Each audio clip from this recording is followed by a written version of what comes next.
Hi everyone, welcome or welcome back. My name is Anya and today I'm going to be sharing with you my 1 week postpartum update.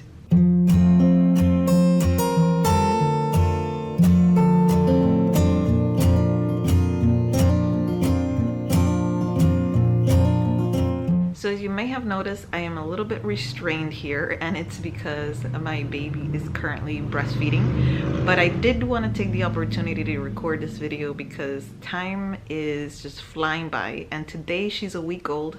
I don't know when I'm going to have an opportunity to film this again, if I do have an opportunity, even within the next week. And things change so fast that I just want to make sure that I capture this while I have the opportunity. And even though my hair's not perfect, my makeup is definitely not perfect, you know, the house is not perfect, nothing is perfect except my baby. I just want to make sure that I do not get stuck on all of that and just take care about what's important right now, which is my baby and keeping these memories forever. So I want to cover 3 basic things, and that is eating, sleeping, and growth and development. And then at the end of the video, I will also be sharing with you how I am feeling postpartum now that we are a week out of my delivery.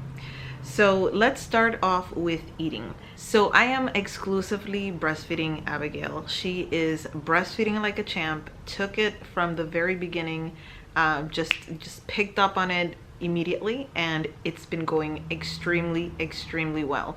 And I am comparing this to when I was breastfeeding Sebastian, which was a complete and total disaster at the very beginning.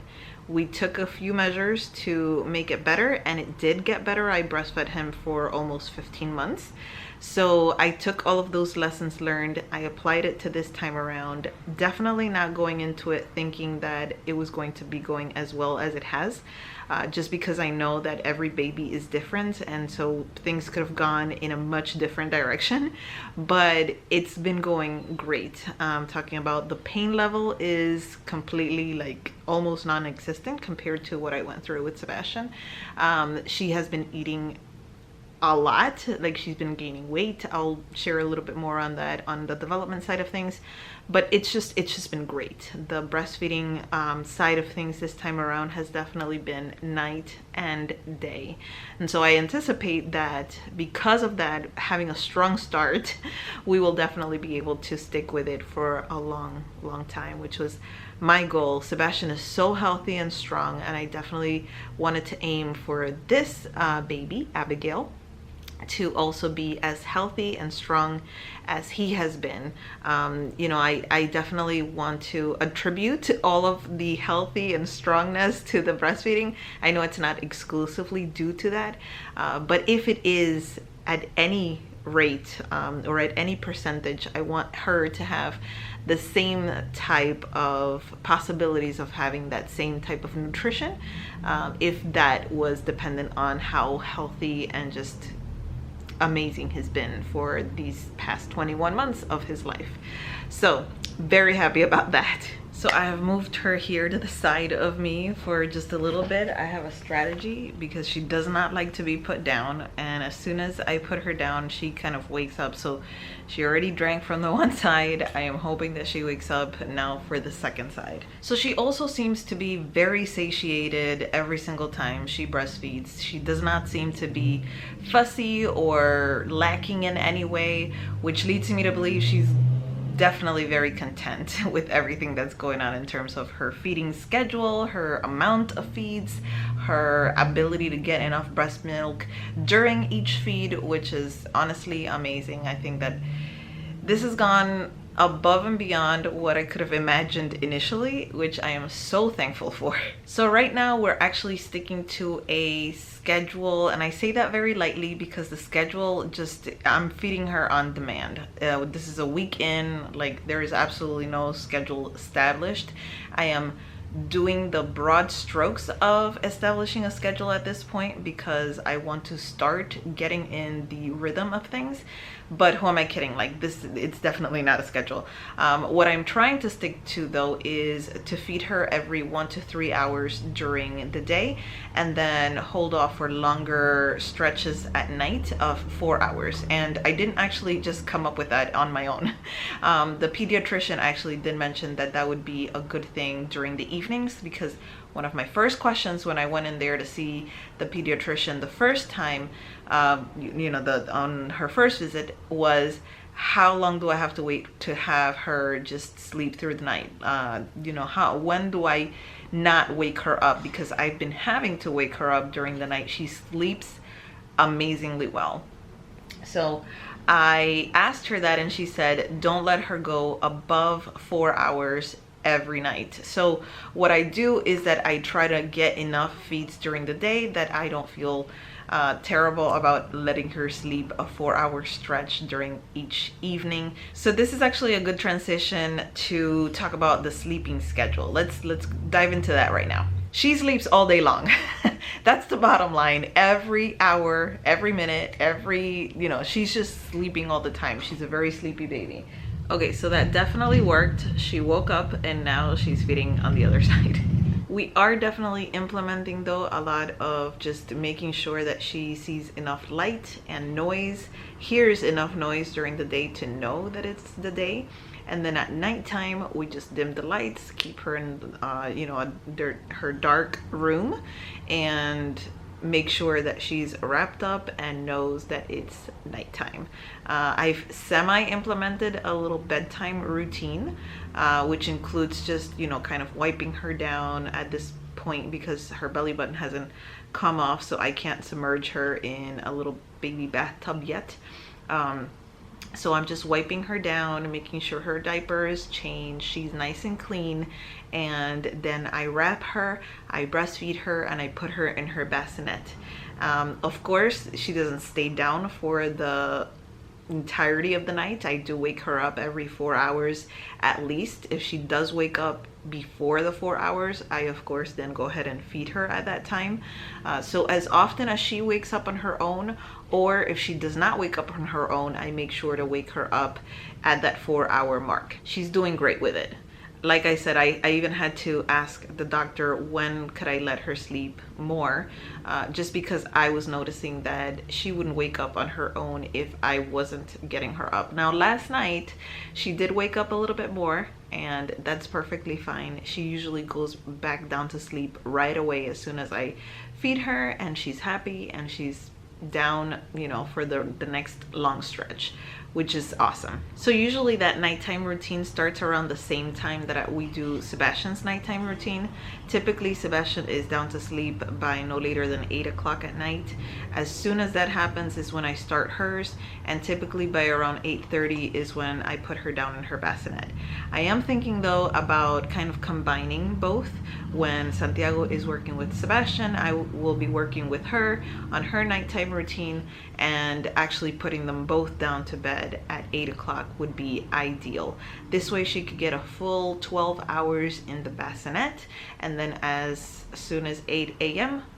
rolls around, I could get her out of the wrap and be good to go. So I touched on this briefly, but essentially we don't have a nap time schedule at this point. It would be pointless to try to do anything like that right now because she's generally sleeping all day long. So as soon as she's a little bit older and kind of is awake for a little bit longer stretches, I will be implementing the whole 3 naps a day, and then of course, gauging from then when I would implement 2 naps a day and eventually 1 nap a day. I know that moms do depend a lot on these naps per day. Right now, even though she's sleeping all day long, a lot of that time is spent on me, and that's by choice. Honestly, I know that I could take different measures to really be able to put her down during the day, but at the same time I want to enjoy this time with her. I find this time so precious and so priceless that I don't want to miss out on the opportunity of just you know, smelling her and touching her and having her on me for as long as I could possibly enjoy it. I now know as a second time mom that these things, they just come and go so fast. They come and go so fast, and they're so temporary. You know, at the very beginning with Sebastian, I remember thinking, oh my God, like my life is completely halted. I have no time to do anything for myself. I have, you know, all of these things to do, and I have to like be with Sebastian all the time because he wants me around. And now that he's 21 months old, he doesn't even want to be bothered. Like, I beg him for kisses and hugs, except when he wants to. When he wants to give you kisses and hugs, he's good to go. But if you asked him for them, he's like, I don't know. So I know that there will come a time that, you know, it's not going to be like this. So I want to enjoy and savor every single moment that she's this little and actually wants to be on top of me. So let's talk a little bit about growth and development. And yes, friends, 1 week, 7 days, and I could tell how much she's grown in this past week, how much she's changed in these past 7 days. Like, literally, I gave birth to her 7 days ago, like last Thursday, and today is Thursday again, and I am like, oh my goodness, like, her face is different. There are so many things that have changed. I mean, it's just amazing how these kids just changed so extremely rapidly. But let's talk about something that we could actually measure, like her weight. She was born at 7 pounds on the dot. 2 days later, when we left the hospital, she was at 6.8 ounces. Now that means that she lost 8 ounces while we were at the hospital. The pediatrician was not concerned at all. He said that's within the range that is a safe amount and an expected amount. And so she wasn't, or he at the hospital was not concerned at all. Said continue the breastfeeding, doing, you know, she's doing great and everything should be fine. Just go see the doctor 2 days from now and see what they say as well. So on Monday, we left the hospital on a Saturday. On Monday, we had our first pediatrician appointment. And in that appointment, she got completely checked out. And one of the things that they did was, of course, weight check her. She was weighing 3.5 ounces more than she was when we went, or when we left the hospital. So she was now weighing a total of 6 pounds 11.5 ounces. The doctor was really happy with that. She was like, wow, when did you get this discharge from the hospital? We said 2 days ago, and she said, wow, she's gained 3.5 ounces in 2 days. That's great. That's amazing. Keep up what you're doing and come back in a week. Let's just make sure that she has it, you know, hopefully regained all of her weight, or you know, or even surpassed. So I'm hoping that if she was able to gain 3.5 ounces in 2 days, that next Tuesday when we go in to see her, that she's going to be almost, if not all the way, at her birth weight. Like I mentioned earlier, she definitely seems satiated.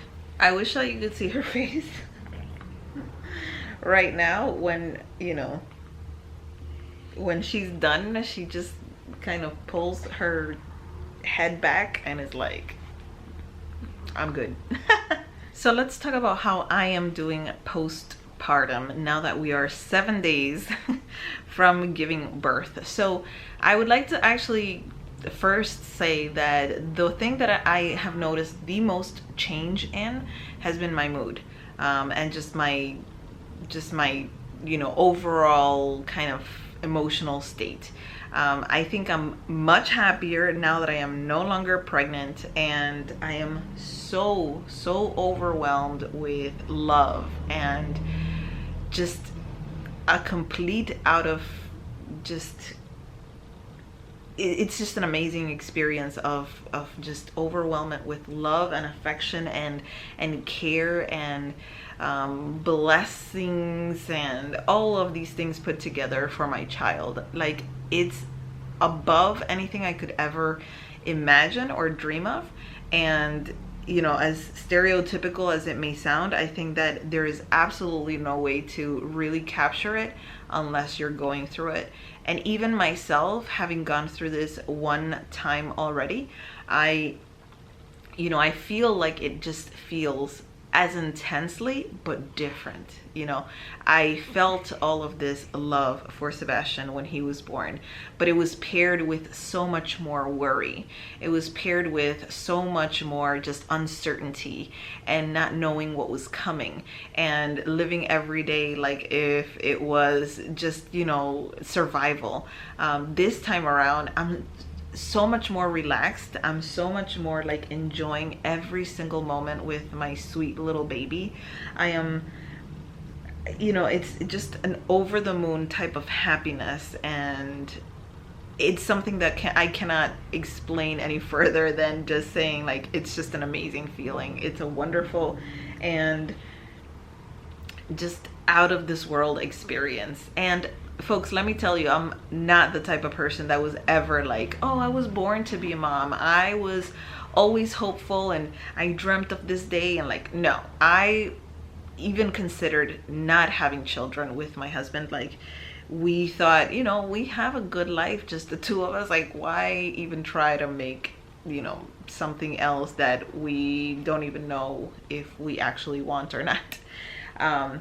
At this point of my life, having both my kids, like, I cannot even begin to comprehend the reasoning behind those statements. I cannot imagine my life without them. I think that they really, really do make us so much better. And that's our case, by the way. I'm not saying that this is definitely a blanket statement that goes over everybody.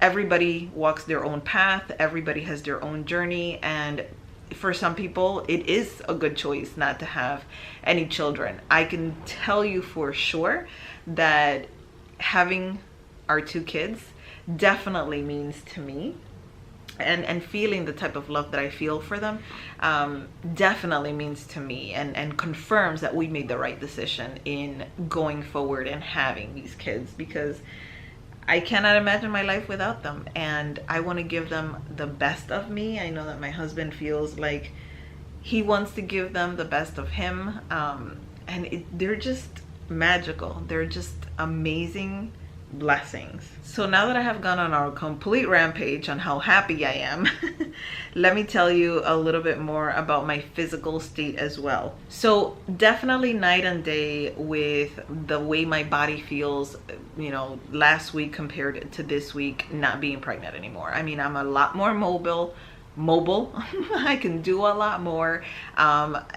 Things are becoming a lot easier. I mean, I'm not like running a marathon right now, but I definitely can tell that I can go up and down the stairs a lot faster. I can reach my feet, which was definitely something that I had mentioned in previous updates that I was having a really rough time with. I mean, it's just been great to kind of feel my body, even just now at 7 days in, getting back to normal. So it's just an amazing feeling to be able to claim my body as my own for right now. So one of the things that I definitely have noticed that is very different than the first time around is the amount of bleeding. So when I originally had Sebastian, I had no idea that it was normal to bleed for like a month after you gave birth. Apparently, yes, that is normal. I actually bled almost 6 weeks after I delivered Sebastian. I mean, it tapered off till the very end. Of course, it wasn't like the same amount of bleeding throughout, but it was there.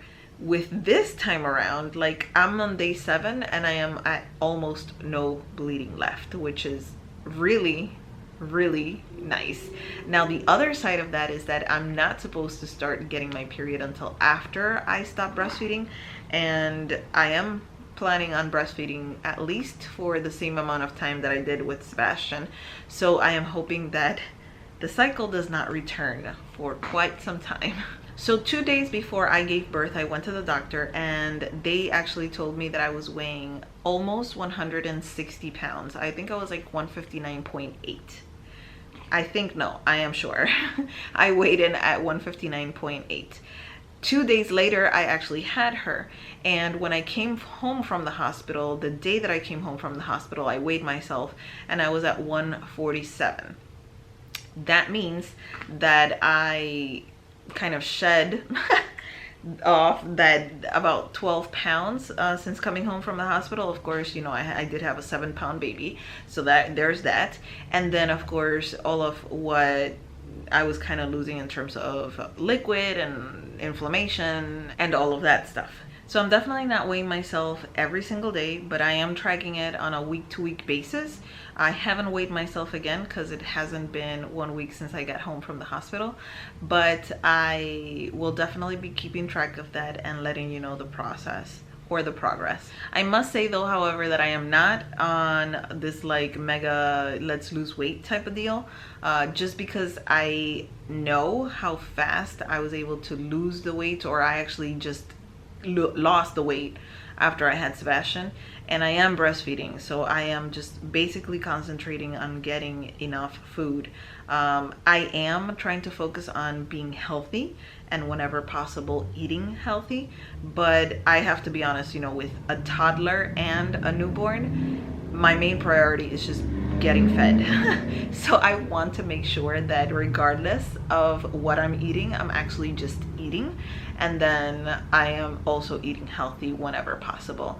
But if I tell you that I haven't ordered out Chinese food or Italian or whatever, I would be lying.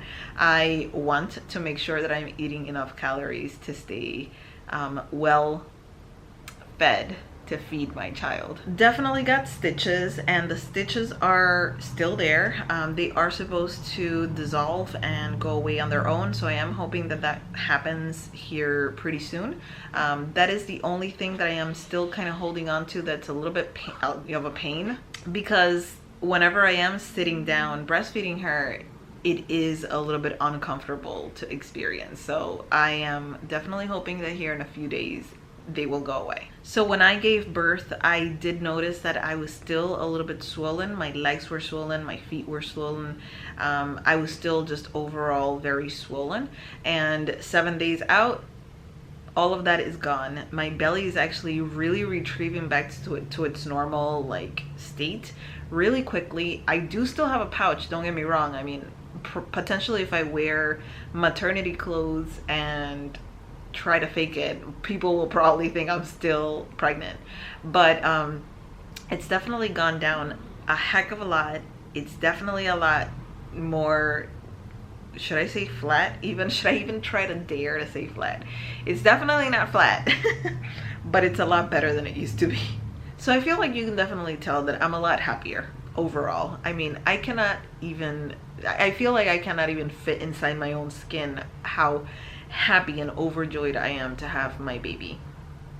I feel like she's amazing, she's wonderful, she's just such an amazing gift. And I know I went on and on about this during the first point of this update, but I just want to say it again. I mean, she is such a joy. Like, she's so amazing. I feel like with Sebastian, I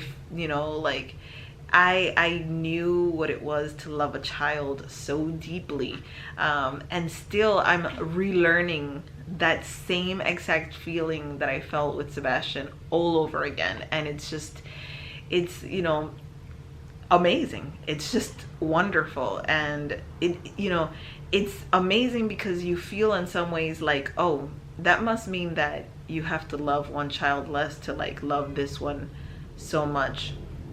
But it's totally not.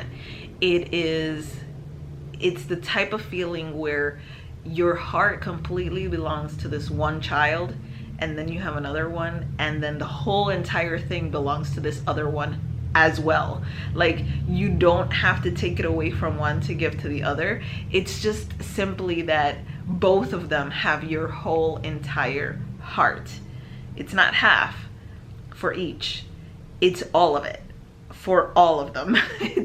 It's amazing. It's really like it makes no mathematical sense, but it makes total and complete emotional sense. And you know, I can only imagine that even if you have 7 kids, it'll still be the same. So one of the other very, very interesting things that has happened, and the doctor did mention that this would happen, is that my body is trying to work on getting rid of all this extra fluid, right? So you gain all of this extra fluid when you're pregnant, and now that I'm not pregnant, my body's just trying to rid itself of all of this extra fluid. So you go to the bathroom a lot to pee, you sweat, and it's quite a situation, especially in the evening when you're sleeping. The last 2 nights I've experienced like very, very rapid swings in temperature in the evenings. So when I'm sleeping, of course, I can wake up 1 minute, I am like shivering cold. I'm talking about both nights, the night before last night and last night. I actually considered getting up from my bed to put a sweater on, and I did not because I was so cold. I continued to just stay inside of the covers and didn't even want to get out of bed because I was so extremely cold. And then I wake up not too long after that, completely drenched in sweat. Now, I didn't put on a sweater. I didn't do anything differently. I just laid there and slept. And 1 minute I am shivering because I am so cold, and the next minute I am there like in a pool of sweat because I was extremely hot. So this has happened 2 nights in a row. Let's see what happens tonight, and let's see how, you know, that whole thing progresses. But the doctor did tell me that that was, you know, that was to be expected and that was normal, and that's my body, you know, trying to rid itself of all of that extra fluid. So one of the also main things that have been different is her ability to sleep through the night has given me the opportunity to really rest well. And even though I am waking up, you know, at the most 3-hour stretches are what I am getting with sleep, that is a heck of a load more than I was getting when Sebastian was originally born. I mean, my husband and I had to tackle him like nobody's business, you know, like he would stay with him for a few hours and I would stay with him for a few hours a night. We both felt like complete and total crap because we were not getting enough sleep, everybody put together. And this time around, it's so much different, so much different. I mean, I don't know if it's also the fact that our stress level with having a brand new baby has gone down since we're second timers now at this. Being able to put her down and get 2 or 3 stretches of 3 hours during each night has been a game changer. So maybe that has also contributed to the fact that I am so happy. So she's just amazing. You know, we were thinking all along, like, we really hope that she's as good as Sebastian, because Sebastian has really like put a high bar in terms of having a good sleep schedule, a great eater. He's always been very friendly. He's always been, you know, like the type of kid that you just want to be around. And then she came and she completely like at least me, she blew me out of the water with her little personality. I could, you know, already see it developing. She's such a little sweetheart. She's so good. She sleeps so well. She breastfeeds like a champ. She's just amazing.